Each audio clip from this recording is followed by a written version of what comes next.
آج کا ہمارا موضوع ہے لیلۃ القدر کیا ہے؟ لیلۃ القدر کو لیلۃ القدر کیوں کہتے ہیں؟ لیلۃ القدر انتہائی برکت والی رات ہے۔ اس کو لیلۃ القدر اس لیے بھی کہتے ہیں کہ اس میں سال بھر کے کام نافذ کیے جاتے ہیں اور فرشتوں کو سال بھر کے کام اور خدمات پر مامور کیا جاتا ہے۔ اور یہ بھی کہا گیا ہے کہ اس رات کی دیگر راتوں پر شرافت و قدر کے باعث اس کو لیلۃ القدر کہتے ہیں۔ اور یہ بھی منقول ہے چونکہ اس رات میں نیک اعمال مقبول ہوتے ہیں اور بارگاہ الہی میں ان کی قدر کی جاتی ہے، اس لیے اس کو لیلۃ القدر کہتے ہیں۔ بخاری شریف میں ہے کہ رسول خدا صلی اللہ علیہ وسلم نے فرمایا، جس نے لیلۃ القدر میں ایمان اور اخلاص کے ساتھ قیام کیا یعنی نماز پڑھی تو اس کے گزشتہ سارے گناہ معاف کر دیے جائیں گے۔ اس مقدس رات کو ہرگز غفلت میں نہیں گزارنا چاہیے۔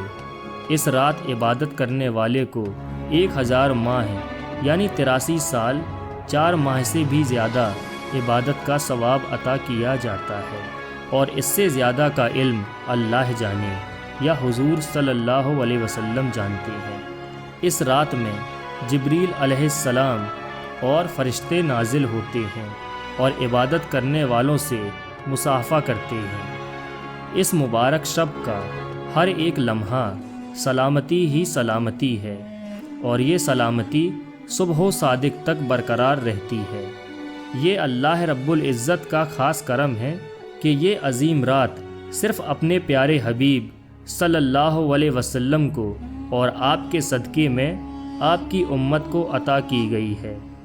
قرآن پاک میں اللہ تعالیٰ ارشاد فرماتا ہے، بے شک ہم نے اسے شب قدر میں اتارا، اور تم نے کیا جانا کہ شب قدر کیا ہے؟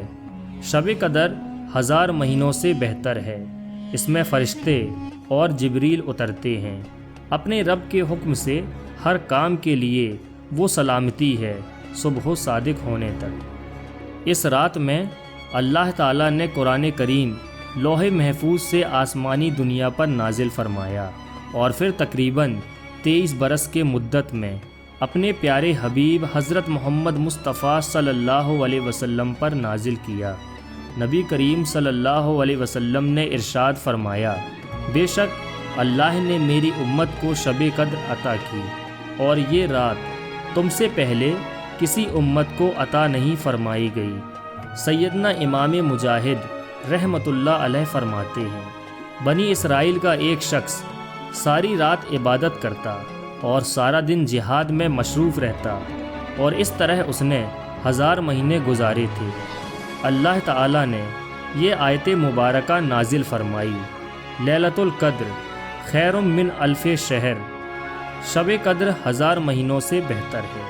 یعنی شب قدر کا قیام اس عابد یعنی عبادت گزار کی 1000 مہینے کی عبادت سے بہتر ہے۔ میرے پیارے بھائیوں، دیکھا خدائے رحمان اپنے محبوب ذیشان حضور صلی اللہ علیہ وسلم کی امت پر کس قدر مہربان ہے، اور اس نے ہم پر کیسا عظیم الشان احسان فرمایا کہ اگر شب قدر میں عبادت کر لیں تو 1000 ماہ سے بھی زیادہ کی عبادت کا ثواب پا لیں۔ مگر نہیں، ہمیں شب قدر کی قدر کہاں، مگر افسوس ہم نا قدر ہی رہے۔ ہر سال ملنے والے اس عظیم الشان انعام کو ہم غفلت میں گزار دیتے ہیں۔ حضرت انس بن مالک رضی اللہ تعالی عنہ فرماتے ہیں، ایک رات میں رمضان شریف میں تشریف لایا تو حضور صلی اللہ علیہ وسلم نے ارشاد فرمایا، تمہارے پاس یہ مہینہ آیا ہے جس میں ایک رات ایسی بھی ہے جو 1000 مہینوں سے بہتر ہے۔ جو شخص اس رات میں محروم رہ گیا گویا تمام بھلائی سے محروم رہ گیا۔